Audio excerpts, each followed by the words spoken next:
Calvary స్వరము నీ కొరకే, కల్వరి స్వరము నీ కొరకే.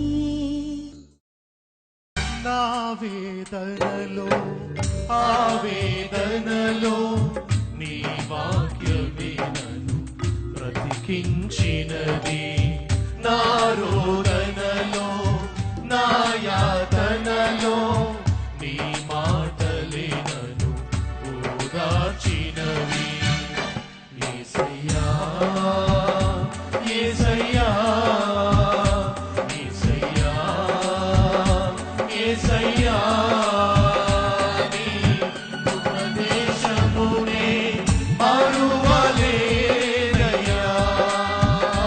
నీ ఉపదేశమునే మరువలేనయ్యా.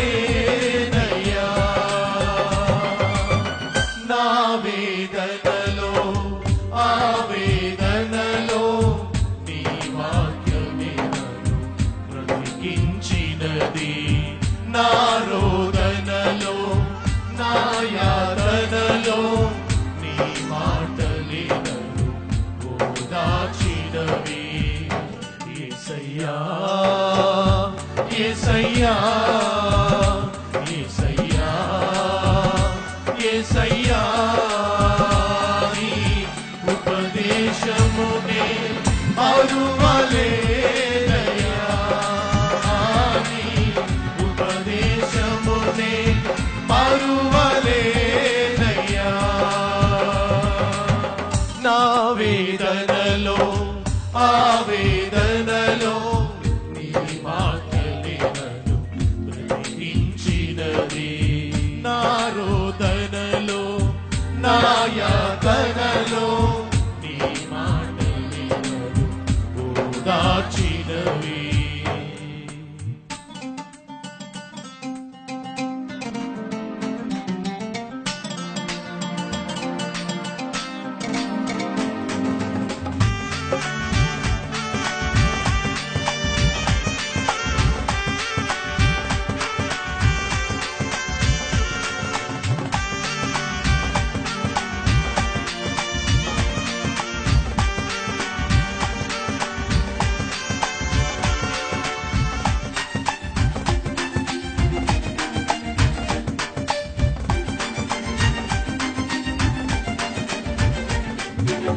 చేయని నేరము చేసెను గాయము, వేసిన నెపము మోపెను భారము.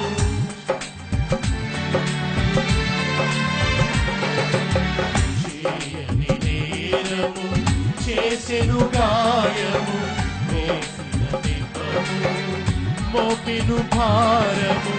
నా కృప చాలును అన్నని మాటే నన్ను బ్రతికించెనయ్యా, నా కృప చాలును అన్నని మాటే నన్ను బ్రతికించెనయ్యా. యేసయ్యా యేసయ్యా యేసయ్యా యేసయ్యా నీ వాత్సల్యమునే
నా పేరు ధర్మారావు. మా చిన్న అబ్బాయి వ్యాపారం చేస్తూ ఉండేవాడు. ఎలాంటి చెడు అలవాట్లు లేవు, కానీ 27 సంవత్సరాల వయసులో ఎవరికీ చెప్పకుండా ఒకరోజు ఇల్లు వదిలి వెళ్ళిపోయాడు. అలా వెళ్ళిపోయి 2.5 years అయింది. అప్పటి నుంచి ఇప్పటి వరకు ఎక్కడున్నాడో ఏమైపోయాడో మాకు తెలియని పరిస్థితి. మేము రోజు మీ కల్వరీశ్వరం టీవీ కార్యక్రమాలు చూస్తూ ఆత్మీయంగా బలపడుతున్నాం. దేవుడు అంటే పెద్దగా నమ్మకం లేకపోయినా కల్వరీశ్వరం చూసినప్పుడు ఆ కార్యక్రమాన్ని మేము బలపరచాలి అనే నమ్మకం కుదిరింది. అందులో అందించే వాక్యం ద్వారా కల్వరీశ్వరం టీవీ కార్యక్రమాలు చూస్తూ మాకు అనిపించింది మేము కల్వరీశ్వరం టీవీ కార్యక్రమాన్ని స్పాన్సర్ చేయాలని చెప్పి. అలా అనిపించి మేము చేయాలి అని అనుకున్నాం. అలా అనుకున్న 2 daysలోనే 2.5 yearsగా జాడ తెలియక ఉన్న మా అబ్బాయి మాకు ఫోన్ చేశాడు. క్షేమంగా ఉన్నానని చెప్పి మాకు తెలియచేశాడు. 29వ తారీఖున మేము కల్వరీశ్వరం టీవీ కార్యక్రమాన్ని స్పాన్సర్ చేయాలనుకున్నాం. 1వ తారీఖున మా అబ్బాయి ఫోన్ చేసి క్షేమ సమాచారాన్ని అందించాడు. అందును బట్టి దేవుని మహిమపరుస్తూ మా కొరకు ప్రార్థన చేసిన కల్వరీ టెంపుల్ వారికి హృదయపూర్వక వందనాలు తెలియచేస్తున్నాం. ఇట్లు సహోదరుడు ధర్మారావు గారు పాల్వంచ నుంచి ఈ సాక్ష్యాన్ని పంపిస్తున్నారు. కుమారుడు చేతికి వచ్చినవాడు 27 years వయసున్నవాడు చెప్పా పెట్టకుండా ఇంట్లోంచి బయటకు వెళ్ళిపోతే ఏ తండ్రికైనా ఏ తల్లికైనా దుఃఖమే. కాబట్టి దయచేసి ఈరోజు ఈ మాటలు వింటున్న యవ్వన తమ్ముళ్ళు చెల్లెళ్ళు, మీ జీవితంలో ఎప్పుడూ కూడా కన్న మీ పేరెంట్స్ని దుఃఖపరిచే విధంగా చెప్పా పెట్టకుండా ఇల్లు విడిచి వెళ్ళిపోవడము అది ఎప్పటికీ మీకు క్షేమం కాదని ప్రభువు పేరట మనవి చేస్తున్నా. దయచేసి గమనించండి, స్వేచ్ఛా జీవితం ఒక మనిషిని నాశనం చేస్తుంది. అవ్వ కోరుకున్న స్వేచ్ఛ ఆ రోజు పండు తినే విధంగా చేసింది, కానీ ఆ పండు తిన్న తర్వాత మనిషికి మానవునికి మరణాన్ని బహుమానంగా అప్పగించింది. తప్పిపోయిన కుమారుడు స్వేచ్ఛను కోరుకొని తండ్రిని విడిచిపెట్టి వెళ్ళిపోయాడు. కానీ అలా వెళ్ళిపోయిన తర్వాత ఆ స్వేచ్ఛ అతన్ని దిక్కుమాలిన వాడిగా చేసింది. పందులు సహా వెలివేసే స్థితికి అతన్ని దిగజార్చింది.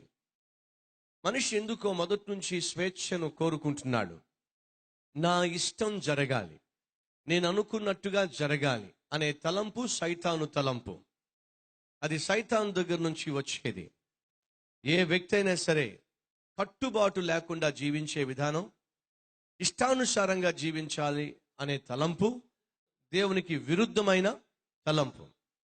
నాకు దేవుడు ఉన్నాడు, దేవుడు కట్టుబాటును కోరుకుంటున్నాడు, దేవుడు తన చిత్తాన్ని చేయాలని అనుకుంటున్నాడు, దేవుని యొక్క ఇష్టానుసారమైన వ్యక్తిగా నేను జీవించాలి అనే ఆలోచన కలిగిన ఏ పురుషుడు, ఏ స్త్రీ, ఏ అబ్బాయి, ఏ అమ్మాయి స్వేచ్ఛా జీవితాన్ని కోరుకోలేరు.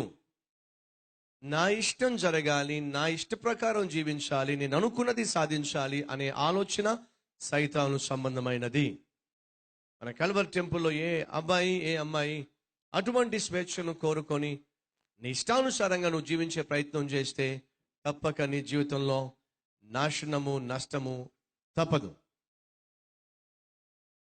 మొట్టమొదటి స్త్రీ స్వేచ్ఛను కోరుకుంది, ప్రపంచానికి మరణాన్ని కానుగా ఇచ్చిపోయింది. అలాగే తప్పిపోయిన కుమారుడు స్వేచ్ఛను కోరాడు, పందులు సహా వెలివేయబడే స్థితికి వచ్చాడు. సంసోను స్వేచ్ఛను కోరుకున్నాడు, కళ్ళు పోగొట్టుకున్నాడు, దేవుని పిలుపుకు దూరం అయిపోయాడు. సౌలు తన ఇష్టానుసారంగా పరిపాలన చేయాలనుకున్నాడు, సింహాసనం మీద నుంచి త్రోసివేయబడ్డాడు. బైబిల్లో ఎవరైనా సరే దేవునికి వ్యతిరేకంగా స్వేచ్ఛను కోరుకున్నప్పుడు వారి జీవితంలో నాశనాన్ని కోరి తెచ్చుకున్నారు. ప్రభువు పేరట మనవి చేస్తున్నా, వీళ్ళు ఎవరూ కూడా స్వేచ్ఛానుసారమైన జీవితాన్ని జీవించవద్దు, వాక్యానుసారమైన జీవితాన్ని జీవించండి. బైబిల్లో మనం చూస్తాం, న్యాయాధిపతులు 2:10, ఆ తరము వారందరూ తమ పితరుల యొద్దకు చేర్చబడిరి. వారి తరువాత యెహోవానైనను ఆయన ఇశ్రాయేలీయుల కొరకు చేసిన కార్యములనైనను ఎరుగని తరము ఒకటి పుట్టగా. ఏ తరం అండి? యెహోవా అయినా యెహోవా చేసిన కార్యములైనా ఎరుగని తరము ఒకటి పుట్టుకొచ్చింది, పాపిష్టి తరము. వాళ్ళు ఏం కోరుకున్నారు? స్వేచ్ఛ జీవితాన్ని కోరుకొని యెహోవాను విసర్జించారు.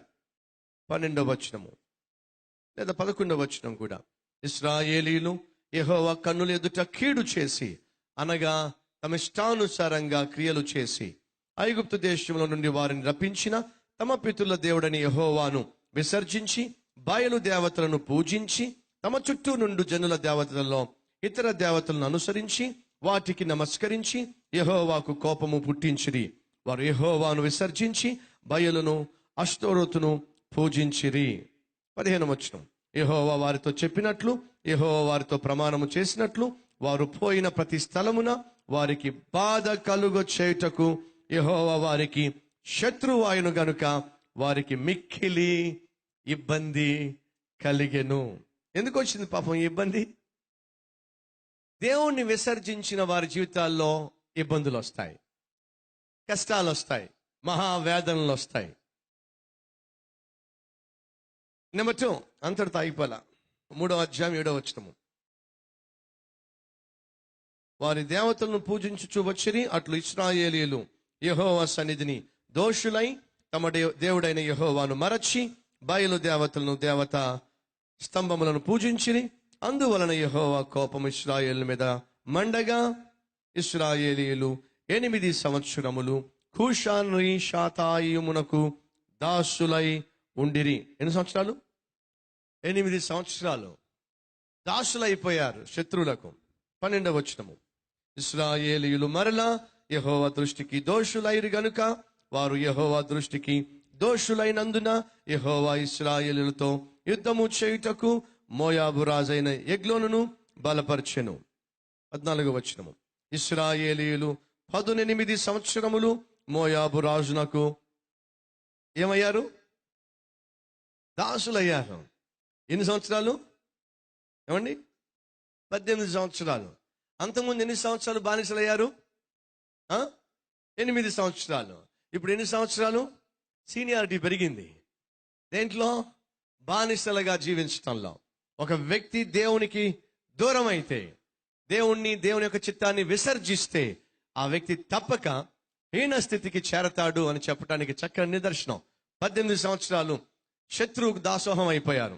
ఆ తరువాత 4వ అధ్యాయము 1వ వచనము, యెహూదు మరణమైన తరువాత ఇశ్రాయేలీయులు ఇంకనూ యెహోవా దృష్టికి దోషులైరి గనుక 3వ వచనము, అతనికి 900 ఇనుప రథములు ఉండెను. అతడు 20 సంవత్సరములు ఇశ్రాయేలీయులను కఠినమైన బాధ పెట్టగా ఇశ్రాయేలీయులు యెహోవాకు మొర్రపెట్టిరి. ఎన్ని సంవత్సరాలు? 20 years. ఇంకా పెరిగింది సీనియారిటీ. దేంట్లో? పనిష్మెంట్ పొందుకోవడంలో. ఎందుకు వచ్చింది వీళ్ళకి పనిష్మెంట్? అంతకుముందు 8 years, ఆ తర్వాత 18 years, ఇప్పుడు 20 years. ఎందుకు ఈ దరిద్రము? ఎందుకు ఈ పరిస్థితి? 6వ అధ్యాయము 1వ వచనము, ఇశ్రాయేలీయులు యెహోవా దృష్టికి దోషులైనందున యెహోవా 7 ఏండ్లు వారిని మిద్యానీయులకు అప్పగించారు. మరలా అదే బతుకు. అంతటితో ఆగిలా. 16, ఇశ్రాయేలీయులు యెహోవా సన్నిధిని మరలా దుష్ప్రవర్తనులైరి. వారు యెహోవాను విసర్జించి ఆయన సేవ మానివేసి బయలులు అష్టోరుతులను అను సిరియలను దేవతలను, సిదోనీయుల దేవతలను, మోయాబీయులను దేవతలను, అమ్మోనీయుల దేవతలను, ఫిలిష్తీయుల దేవతలను పూజించుచూ వచ్చిరి. యెహోవా కోపాగ్ని ఇశ్రాయేలు మీద మండగా ఆయన ఫిలిష్తీయుల చేతికి, అమ్మోనీయుల చేతికి వారిని అప్పగించను గనుక వారు ఆ సంవత్సరం మొదలుకొని ఇశ్రాయేలీయులను, అనగా యోర్దాను అవతలనున్న గిలాదు నందలి అమోరీయుల దేశములో కాపురమున్న ఇశ్రాయేలును 18 సంవత్సరములు చితకగొట్టి, ఎంగొట్టి? చితుకగొట్టి అణిచి వేసిరి. 13వ అధ్యాయం 1వ వచనం, ఇశ్రాయేలీయులు మరలా యెహోవా దృష్టికి దోషులు కాగా యెహోవా 40 సంవత్సరములు వారిని ఫిలిష్తీయుల చేతికి అప్పగించాడు. కొంతమందికి కుక్క తోకే దేనికి సూచన అండి? ఎంత స్ట్రైట్ చేసినా మళ్ళీ బెండే. ఇశ్రాయేలీయులు దేవుని దృష్టిలో వంకరతనాన్ని చూపించారు. ఎంత బుద్ధి చెప్పినా, ఎంత గద్దించినా బుద్ధి మారదే, బ్రతుకు మారదే, జీవితం మారదే, మనస్సు మారదే. ఈరోజు ఈ మాటలు వింటున్న ప్రియ సహోదరుడా, ప్రియ సహోదరి, ఎంతకాలం మూర్ఖంగా జీవిస్తావు? ఎంతకాలం దుష్టత్వాన్ని నీ గుండెలు నిండా నింపుకొని జీవిస్తావు? ఎంతకాలం దేవుని యొక్క చిత్తానికి వ్యతిరేకంగా బ్రతుకుతావు? దానివల్ల శిక్ష పెరుగుతుందే తప్ప నువ్వు సాధించేదేమీ లేదు. నాకు తెలీదు మరి ఇప్పుడు ఉన్న period 8 years పీరియడో, 18 years పీరియడో, 7 years పీరియడో, 20 years period ఉన్నావో, లేక ప్రమోషన్ వచ్చేసి నీకు ఏకంగా డైరెక్ట్గా 40 years చేరిపోయావో నాకు తెలియదు. నువ్వు పొందుకుంటున్న శిక్ష యొక్క స్పాన్ ఏమిటో నాకు తెలియదు. కానీ ఆఖరికి ఇశ్రాయేలు చేసిన పాపిష్టి పనులకు దేవుడు ఏం చేశాడు? 40 సంవత్సరాలు వదిలిపడేశాడు వాళ్ళని. ఎవరికి? శత్రువులకు. ఎందుకు ఈ పరిస్థితి వచ్చిందో తెలుసా? బైబిల్లో ఉంది. ఏమిటంట? 17వ అధ్యాయము 6వ వచనం. ఆ దినములలో ఇశ్రాయేలీయులకు రాజు లేడు, ప్రతి వాడును తన తన ఇష్టానుసారముగా ప్రవర్తించుచు వచ్చాను. అర్థమైంది ఇప్పుడు ఎందుకు వీళ్ళు ఇంతగా శిక్షించబడుతున్నారు? ఎందుకు వాళ్ళ జీవితంలో ఎటువంటి అభివృద్ధిని చూడలేకపోతున్నారు? ఎటువంటి ఆశీర్వాదం చూడలేకపోతున్నారు? ఎటువంటి దీవెన చూడలేకపోతున్నారు? ఏ విషయంలో వారు ఫలించలేకపోతున్నారు? ఎందుకు వాళ్ళ బ్రతుకు ఆ విధంగా ఉంది? బైబిల్లో ఉంది. వాళ్ళు స్వేచ్ఛా జీవులు.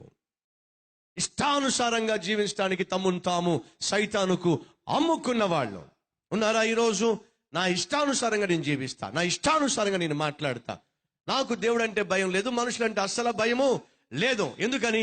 నేను సైతానుకు పుట్టిన వాడిని, సైతానుకు పుట్టిన దాన్ని. వాడు చెప్పినట్టుగానే నేను నడుస్తా, వాడి ఇష్టం వచ్చినట్టుగా నేను బ్రతుకుతా. దేవుని నేను పట్టించుకోను, దేవుని యొక్క చిత్తాన్ని నేను పట్టించుకోను, వాక్యాన్ని నేను లెక్కే చేయను. నా ఇష్టం చేయడమే నా జీవిత విధానం. నేను అనుకున్నదే సాధిస్తా, చేయాలనుకున్నదే చేసి తీరతా. అయితే ఏమవుతుంది? ఇదిగో ఇదే అవుతుంది. ఏమవుతుంది? దిక్కు మాలిన స్థితి, దౌర్భాగ్య స్థితి, బానిస జీవితము. దేవునికి దూరం అయిపోయి, దేవుని చిత్తానికి దూరం అయిపోయి, సమాధానానికి దూరం అయిపోయి, మనస్సులో శాంతి లేక, శరీరంలో ఆరోగ్యం లేక, దిక్కు మాలిన జీవితం. ప్రియ సహోదరి సహోదరుడు, ఎంతకాలం జీవిస్తావు? ఎన్నెన్నిసార్లు దేవుడు వీరిని శిక్షించిన బుద్ధి రాలా?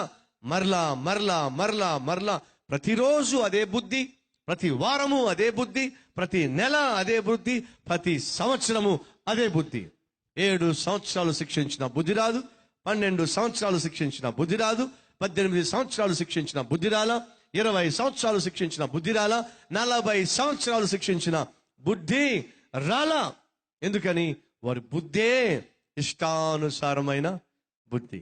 ఈరోజు ఒక ప్రశ్న, సహోదరుడా సహోదరి, నువ్వు దేవునికి ఇష్టానుసారంగా జీవించాలి అని ఆశపడుతున్నావా? నీ ఇష్టానుసారంగా జీవించాలి అని ఆశపడుతున్నావా? నీ ఇష్టానుసారంగా జీవించాలి అని అనుకుంటే మాత్రం నీ బ్రతుకులో తిప్పలు తప్పవు.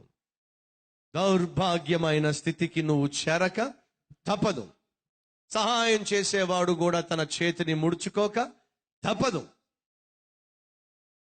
ఇశ్రాయేల్ పరిస్థితి అదే. చివరి అధ్యాయము, చివరి వచనము దేంతో ముగిసిందో తెలుసా? న్యాయాధిపతులు ఇంతగా శిక్షించిన తర్వాత 8 సంవత్సరాలు శిక్షించాడు, 18 సంవత్సరాలు శిక్షించాడు, 20 సంవత్సరాలు శిక్షించాడు, 40 సంవత్సరాలు శిక్షించాడు. ఇంతగా శిక్షించిన తర్వాత ఇశ్రాయేలు యొక్క బుద్ధి ఏమిటో బైబిల్లో రాయబడి ఉంది. చివరి అధ్యాయము, చివరి వచనము. ఆ దినములలో ఇశ్రాయేలులకు రాజు లేడు, ప్రతి వాడును తన తన ఇష్టానుసారముగా ప్రవర్తించుచు. 21 అధ్యాయాల్లో మనం ఇశ్రాయేలును దేవుడు ఏ రీతిగా శిక్షించాడో, లేదా దేవుణ్ణి విడిచిపెట్టినందుకు, దేవుని చిత్తాన్ని పక్కన పెట్టినందుకు, దేవుడితో సమాధానాన్ని కాదనుకున్నందుకు ఎంతగా శిక్షించబడ్డారో, ఎంతగా నష్టపోయారో. ఇంతగా నష్టపోయినా అదేమిటో వారి హృదయంలో మాత్రం మార్పు రాలా. అయ్యో, ఇది ఎంత దౌర్భాగ్యమైన జీవితం. ఈరోజు మనలో ఎవరైనా ఉన్నారా? 10 సంవత్సరాలుగా దేవుడు శిక్షిస్తున్నా, 15 సంవత్సరాలుగా దేవుడు గద్దిస్తున్నా, లేక నువ్వు పుట్టి 30 సంవత్సరాలు అయిందేమో, 35 సంవత్సరాలు అయిందేమో, 40 అయిందేమో, 50 అయిందేమో, 70 అయిందేమో అడుగుతున్నా. లేక 15 సంవత్సరాలు 20 సంవత్సరాలు ప్రాయంలో ఉన్నావేమో. దేవుడు ఎన్నిసార్లు సరిచేసినా, ఎన్నిసార్లు గద్దించినా, ఎన్నిసార్లు బుద్ధి చెప్పినా, అయినా ఇంకా నా ఇష్టమే చేయాలని ఆశపడతావే, నా చిత్తమే జరగాలని ఆశపడతావే, నేను అనుకున్నట్టుగా జరగాలని కోరుకుంటావే. ఎవరో తెలుసా? సైతాను కొడుకు, సైతాను కూతురు. అందుకే నువ్వు నీ ఇష్టానుసారంగా జీవించాలని ఆశపడుతున్నావు. దానికి ప్రతిఫలము అనుభవించక తప్పదు. ఏమిటి ప్రతిఫలము? తిరగేయండి ఒక పేజీ, ఆ పేజీ తిరగేయండి, ఆ పేజీ తిరగేసి చూడండి ఏముందో. ఇష్టానుసారంగా జీవిస్తేనట రూతు 1వ అధ్యాయము 1వ వచనము ఏముంది? న్యాయాధిపతులు. అంతకుముందు పుస్తకం ఏమిటి? న్యాయాధిపతులు ఏం చేశారు? చివరికి ఇష్టానుసారంగా జీవించారు. ఇప్పుడు ఏమైంది? న్యాయాధిపతులు పరిపాలన చేసిన కాలములో దేశములో ఏమి కలిగింది? అర్థమైందా? కరువు వచ్చేసింది, ఇంకా క్షామము వచ్చేసింది, క్షేమము పోయింది, క్షామము వచ్చేసింది. స్వేచ్ఛ ఒక వ్యక్తికి క్షేమాన్ని, క్షేమము వేరు, క్షామము వేరు. క్షేమాన్ని దూరం చేస్తుంది స్వేచ్ఛ, క్షేమాన్ని దగ్గరకు చేరుస్తుంది. లూకా సువార్త 15వ అధ్యాయము 11వ వచనం నుంచి చదువుతున్నాను. మరియు ఆయన ఇట్లనెను, ఒక మనుష్యునికి 2 కుమారులుండిరి. వారిలో చిన్నవాడు, తండ్రి, ఆస్తిలో నాకు వచ్చు భాగం ఇమ్మని తన తండ్రిని అడుగగా అతడు వారికి తన ఆస్తిని పంచిపెట్టెను. కొన్ని దినములైన తరువాత చిన్న కుమారుడు సమస్తమును సమకూర్చుకొని దూరదేశమునకు ప్రయాణమైపోయి అచ్చట తన ఆస్తిని దుర్వ్యాపారము వలన పాడు చేసెను. అదంతయు ఖర్చు చేసిన తరువాత ఆ దేశమందు గొప్ప కరువు రాగా. స్వేచ్ఛ దేంతో ముగుస్తుంది? కరువుతో ముగుస్తుంది. పాత నిబంధనలో సేమ్ ఫార్ములా, క్రొత్త నిబంధనలో కూడా సేమ్ ఫార్ములా. దేవుని ఫార్ములా సాధారణంగా మారే ఫార్ములా కాదు. స్వేచ్ఛను కోరుకున్న ఇశ్రాయేలీయులు ఆఖరికి ఎక్కడికి చేరారు? కరువు కాటకాలకు చేరిపోయారు. స్వేచ్ఛను కోరుకున్న చిన్న కుమారుడు ఎక్కడికి చేరాడు? కరువుకే చేరిపోయాడు. ప్రియ సహోదరి సహోదరుడా, స్వేచ్ఛ ఒక వ్యక్తిని కరువుతో నింపేస్తుంది. అందుకే చాలా మంది అంటూ ఉంటారు, నాకు మనశ్శాంతి కరువైపోయింది. ఎందుకు? లోపలంతా దుష్టత్వమే కదా. బైబిల్లో ఏముంది? దుష్టునికి ఏముండదు? నెమ్మది ఉండదు. నీ మనస్సులో నెమ్మది లేకపోవడానికి కారణము దుష్టత్వంతో నిండిపోయింది నీ హృదయం. నీ శరీరంలో ఆరోగ్యం లేకపోవడానికి కారణము ప్రతి విధమైన పాపిష్టి కుల్లో చేరుకుపోయింది. నీ ఇంటిలో సమాధానం లేకపోవడానికి కారణము స్వేచ్ఛ. భర్తకు స్వేచ్ఛ కావాలి, భార్యకు స్వేచ్ఛ కావాలి, కట్టుబాటు అసలు అవసరమే లేదు. ఎవడిష్టానుసారంగా వాడు జీవించాలి. ఆ స్వేచ్ఛా జీవితం ఏం చేస్తుంది? ఆ కుటుంబాన్ని విచ్ఛిన్నం చేస్తుంది, ఇంటిని బజారు పాలు చేస్తుంది, బిడ్డలను అవమానపరుస్తుంది, పనికి రాకుండా చేస్తుంది. ఈరోజు ఈ మాటలు వింటున్న ప్రియ సహోదరుడా, ఆ కుమారుడు స్వేచ్ఛను కోరుకొని తల్లిని తండ్రిని విడిచిపెట్టి వెళ్ళిపోయాడట. ఈరోజు ఈ మాటలు వింటున్న ఏ కుమారుడు కూడా, ఏ కుమార్తె, ఏ భర్త, ఏ భార్య స్వేచ్ఛను కోరుకుని తిరగాలి అని ఆశపడితే తిరుగుతావు. ఎంతకాలం? తిరగగలిగినంత కాలం. ఆ తర్వాత ఏమవుతావు? దిక్కు మాలిన స్థితికి చేరుతావు. నీ బ్రతుకు ఆకలికి పందులతో నివాసము సహవాసము. పందులు తినే పొట్టు కూడా దొరక్క విడిచిపెట్టిన స్థలానికి తిరిగి రావాల్సి వస్తుంది. ఏం చేశాడు తప్పిపోయిన కుమారుడు? ఎప్పుడైతే కరువు వచ్చి పడిందో, దేవునికి స్తోత్రం, ఆ తప్పిపోయిన కుమారుడు బుద్ధి గలవాడు, లేదా బుద్ధి తెచ్చుకున్నవాడు. కొంతమందికి ఎంత కష్టపడినా, ఎంత కష్టాలు వచ్చినా, ఎంతగా దేవుడు శిక్షించినా బుద్ధి మాత్రం మారదు. అది ఇశ్రాయేలీలో టైప్ మాట. బుద్ధి మాత్రం మారదు. అదే వంకర బుద్ధి, అదే దుష్ట బుద్ధి, అదే నీచ బుద్ధి మారదు. ఎంత తప్పిపోయిన కుమారుడు గురించి బైబిల్ ఏమని తెలుసా? కరువు గుండా వెళ్తున్నప్పుడు, కష్టాల గుండా వెళ్తున్నప్పుడు, పరిస్థితులన్నీ తలక్రిందులైపోయినప్పుడు అతనికి బుద్ధి వచ్చిందంట. బుద్ధి వచ్చినప్పుడు ఏం చేశాడు? నా తండ్రి ఇంటిలో పని వాళ్ళే క్షేమంగా జీవిస్తున్నారే, నేనెందుకు ఇలా దిక్కుమాలిన వాడిగా పందులతో నివాసం ఏమిటి? పందుల చేత వెలివేయబడే స్థితి నాకేమిటి? నా తండ్రి ఇంటికి నేను తిరిగి వెళ్ళిపోతాను. నా తండ్రి ఇంటికి వెళ్ళి, తండ్రి నీ కుమారునిగా పిలిపించుకున్నటకు నేను యోగ్యుని కాదు, కనీసము నన్ను నీ దాసుల్లో ఒకన్నగానైనా అంగీకరిస్తావా అని నేను అడుక్కుంటాను అని చెప్పి ఏం చేశాడు? బుద్ధి తెచ్చుకున్నాడు. బుద్ధి తెచ్చుకున్నవాడు ఏం చేస్తాడు? తండ్రి దగ్గరకు తిరిగి వచ్చేస్తాడు. ముందేం కోరాడు? స్వేచ్ఛను కోరాడు. ఈ ఇంటిలో, నా ఇంటిలో నాకు స్వేచ్ఛ లేదు, నా ఇష్టము జరగడం లేదు. ప్రతిదానికి మా డాడీ అడుగుతున్నాడు, ఎందుకు వెళ్తున్నావు బయటికి? ఎందుకు ఆలస్యంగా వస్తున్నావు? బయటికి వెళ్ళి ఏం చేశావు? ఎందుకు అస్తమాను ఈయనకి నేను సమాధానం చెప్పాలి? అసలు ఇంట్లోంచి బయటికి పోతే ఊర కుక్కలాగా తిరగచ్చు కదా. అవునండి, ఇంటి కుక్కలకు లెక్క ఉంటుంది. కాస్త టైం ప్రకారం భోజనం చేయాలి, టైం ప్రకారం కాపలా కాయాలి. ఊర కుక్కలకి ఏం అవసరంలా, ఎప్పుడు పడితే అప్పుడు తిరగచ్చు, ఎక్కడ పడితే అక్కడ తిరగచ్చు, ఎక్కడ పడితే అక్కడ దొరలొచ్చు, ఎక్కడ పడితే అక్కడ తినచ్చు, కక్కచ్చు. అవునా? ఉన్నారా మన మధ్య ఈ ఊర కుక్కల మనస్తత్వం గలవారు? ఎక్కడ పడితే అక్కడ తిరుగుదాం, ఎక్కడ పడితే అక్కడ దొరులుదాం, ఎక్కడ పడితే అక్కడ తిందాం, ఎక్కడ పడితే అక్కడ తాగేశ్వరం చేస్తారండి. ఎక్కడ పడితే అక్కడ కక్కడం. అడుగుతున్నా, ఊర కుక్కలు కాదా? కొంచెం కఠినమైన మాట ఏమో కానీ ఆలోచించండి. స్వేచ్ఛ ఒక మనిషిని ఊర కుక్కను చేసేస్తుంది. అయ్యా, నువ్వు కుక్కవు కాదు నాయనా, నువ్వు దేవుని స్వరూపములో సృష్టించబడిన మనిషివి. దేవుడు తన పోలిక చొప్పున తన స్వరూపమందు నిన్ను చేసుకున్నాడు. నువ్వు జంతువుగా జీవిస్తావని కాదు. మహాపరిశుద్ధుడు అయిన ప్రేమ కలిగిన తండ్రి, అయ్యా, తన స్వేచ్ఛ తనకు నష్టాన్ని, కష్టాన్ని తీసుకొస్తుంది అనే సత్యం మేము తెలుసుకున్నాం. ఇశ్రాయేలీలు మాటికి నాయన నీ దృష్టిలో దోషులుగా జీవించారు, ఇష్టానుసారంగా జీవించారు, కట్టుబాటు లేకుండా, డిసిప్లిన్ లేకుండా, వాక్యానికి లోబడకుండా, నీ చిత్తానికి తావివ్వకుండా ఇష్టం వచ్చినట్టుగా జీవించారు. ఆ తప్పిపోయిన కుమారుడు తన ఇష్టం జరగడం లేదని చెప్పి ఎక్కడికో వెళ్ళాలని ప్రయత్నం చేసి ఆఖరికి పందులు కూడా వెలివేసే స్థితికి చేరినప్పుడు కళ్ళు తెరిచాడు, బుద్ధి వచ్చింది, ఇంటికి వెళ్ళిపోవాలి, అక్కడే నాకు క్షేమము.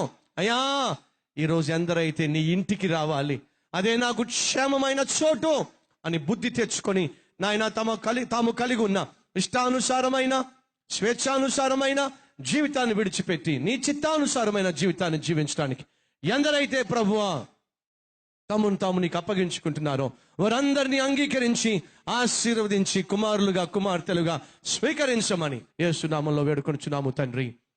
ఆమేన్.